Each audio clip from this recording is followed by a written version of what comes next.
Hello. This time we're going to talk about scientific research in psychology. We're going to talk about the rigorous methodology used in psychological research. We're going to cover 4 topics. Number 1, what is research?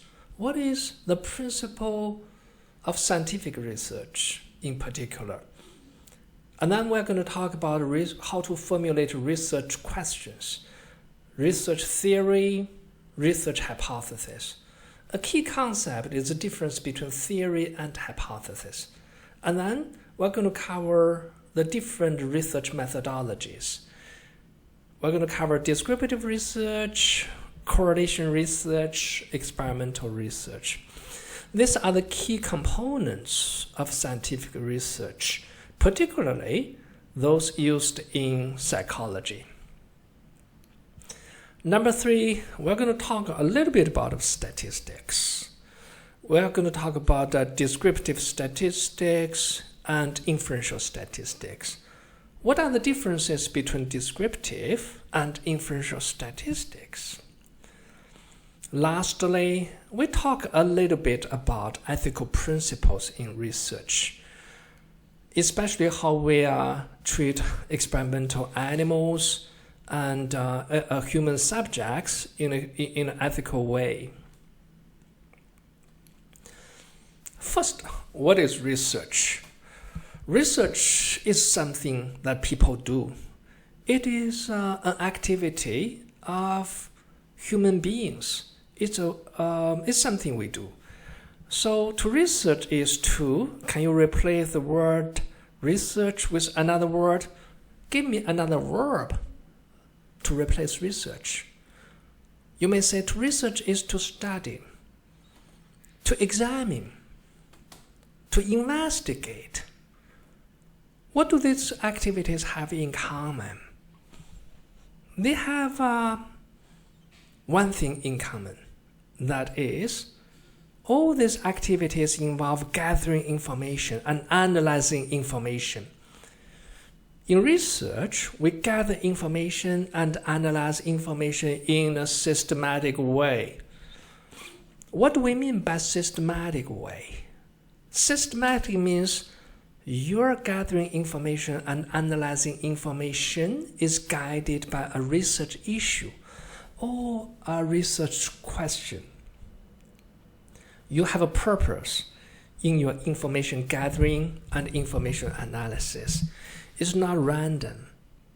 This is different from tourism. For example, if you travel to a place just for tourism, just for fun, you don't have a particular issue to investigate. You just people watch, you enjoy the scenery. Maybe you are interested in culture, local culture, but you don't have a particular well-formulated question to answer. You just soak in all information, the sensation, the feeling that generates by your experience with the place. This is different from research. Research is always guided by well-formulated issues or questions. For example, you can do a research on why do some people get infected by the coronavirus? Why do some people remain unaffected? Why do some people get really sick after contact with the virus, but some people remain relatively unharmed? Some people even remain without any symptoms after they get the coronavirus. This is a research issue. You can gather information, you can make observations to answer this question. These activities would qualify as a research.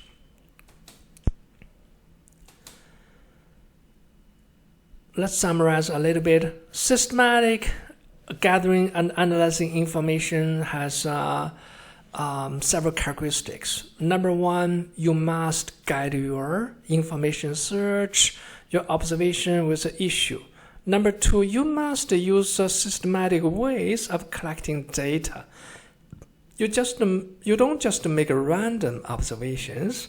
There are different methodology in collecting your data. We're going to talk about correlation research. That's one way to gather information. We're going to talk about experimental research. That is a really rigorous way, a controlled way of gathering information. And we're going to talk about some other methodologies. Remember, when we talk about the history of psychology, we talk about Wundt, Wilhelm Wundt, the German psychologist. He was a founding father of psychology as a science. And he did one thing particularly important in qualifying psychology as a science, which is he set up a laboratory, the first psychology laboratory at a German university. Why do you think having a laboratory is so important for psychology to qualify as a science? Because in scientific research, we have a systematic ways of gathering information, collecting data, and analyzing information. Having a laboratory means you have a systematic way, controlled way of gathering information and making observations. That's why Wundt, his first laboratory, is very important for making psychology a science. And in psychological research, in systematic research, we must use systematic ways of data analysis. This comes to statistics. We are going to talk about statistical analysis, the descriptive analysis and inferential analysis.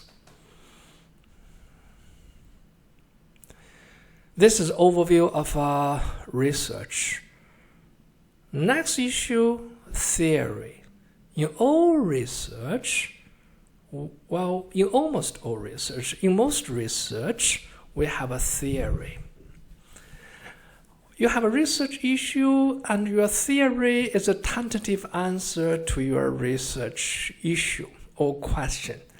For example, I'm really interested in aggression. I study aggression, and I'm interested in understanding why are some people more aggressive than others. Animals also vary in aggression. I'm observing, say, male animals tend to be more aggressive than female animals. Male mammals fight more than female mammals. So I have a tentative answer to my research issue, which is what factors cause some animals to be more aggressive. I have a theory which says the level of testosterone in male animals are associated with aggressiveness. The higher the testosterone level, the more aggressive the animal is. What is testosterone? By the way, anybody know what testosterone is? A testosterone is a male hormone. It's produced by the male testes. Females, women also have a little bit of testosterone, but the level of testosterone in women are much lower than in men. So this theory is an answer to my research issue, which is what factors cause some animals to be more aggressive. My theory is testosterone. Testosterone is one of the factors that increases aggressiveness in animals, particularly in males. Is this a correct theory? Is this theory correct? How can I test this theory? In fact, we cannot test a theory. We cannot test a theory whether it's right or not. Why not? Because a theory is too abstract for observation. You cannot make observations to cover all the entire scope of the theory. look at my theory. So the level of testosterone in male animals are associated with aggressiveness. I have two concepts. In this theory. One concept is testosterone. Another concept is aggressiveness. Can I make observations on these two concepts? No, they are too broad. Testosterone, what do you mean by testosterone? Are you referring to testosterone in humans only? In human males, in men? Or are you talking about testosterone in all male animals? Obviously, I'm referring to testosterone in all male animals. And I'm referring to testosterone in male animals living today, living in the future, and those animals who have lived in the past. I'm talking about testosterone in this theory in a very abstract way. I don't refer to particular testosterone in particular animals. And the same thing goes with aggressiveness. In my theory, the concept aggressiveness is very broad. So I'm talking about aggressive in men, in male animals, in animals living today, in the future, and animals who have lived in the past. Well, I refer to all kinds of populations with this concept. And I'm not talking about physical aggressiveness or verbal aggressiveness, cyberbullying. There are different ways for a person or an animal to be aggressive. In my theory, I'm referring to all types of aggressiveness. Maybe even aggressiveness, new ways to be aggressive that has not been discovered today in the animal kingdom, but will be evolved in the future. So it's not impossible to make observations on the entire scope covered by a theory. You don't test whether theory is correct or not. The best we can do is to test a hypothesis derived from a theory. What is a hypothesis? How does a hypothesis differ from a theory? A hypothesis is a prediction, is a concrete, precise prediction based on your theory. If your theory is right, what kind of predictions will you be able to make based on your theory? You can make a very specific prediction. For example, if my theory is right, is correct, the level of testosterone in male animals indeed are associated with aggressiveness, and indeed animals with higher level testosterone tend to be more aggressive. If this is correct, I can make some very specific predictions. For example, I can predict male rats injected with testosterone should attack other rats more frequently than those not injected with testosterone or injected with something else. This is a very specific prediction. So I'm predicting testosterone level, I'm not just saying higher testosterone level. I'm specifying that if you inject testosterone at a particular concentration in male rats, they're going to attack other rats more frequently than those injected with other substance. And another hypothesis I can make is that if you go to the prison and if you look at the records, the criminal records, and if you draw blood samples from the prisoners, you will find a positive correlation between testosterone level and the type of crime they have committed. Those prisoners who have committed violent crimes like murder, physical attack, who have injured somebody, like in burglary, these prisoners would have higher levels of testosterone than those criminals who have committed some less violent, less aggressive crimes. For example, embezzlement, stealing something, stealing money, white-collar crimes, etc. These are very precise predictions. These predictions are based on your theory. They are more concrete. They are more specific. Therefore, they can be observed. A hypothesis tells you how to make observations, what kind of observations you need to make. For example, in hypothesis 1, hypothesis 1 specifies that you should observe rats, male rats. This should be your subjects.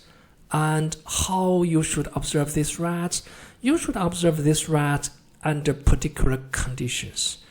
You should observe them under the condition of injecting some of the rats with testosterone and injecting some of the rats with some other substance.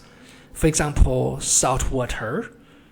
And you should measure how many times, how often each rat attacks other rats. You know how to make observations. Once you have a hypothesis, similarly, under hypothesis number 2, you need to observe prisoners. In particular, you need to observe male prisoners, guys in prison, and you should observe the type of crime they commit. You should look into their record. Did they commit a violent crime like murder, manslaughter, physical attack, kidnapping, or did they commit some white-collar crime, less aggressive, stealing, embezzlement, etc. And you should measure the association between how aggressive the crime is and how high the testosterone level in each prisoner. This is a difference between hypothesis and theory. Theories are broad and abstract. Hypotheses are predictions based on your theory. A theory can produce many hypotheses. Okay, let's take a break for now. We're going to take a frequent break so we don't get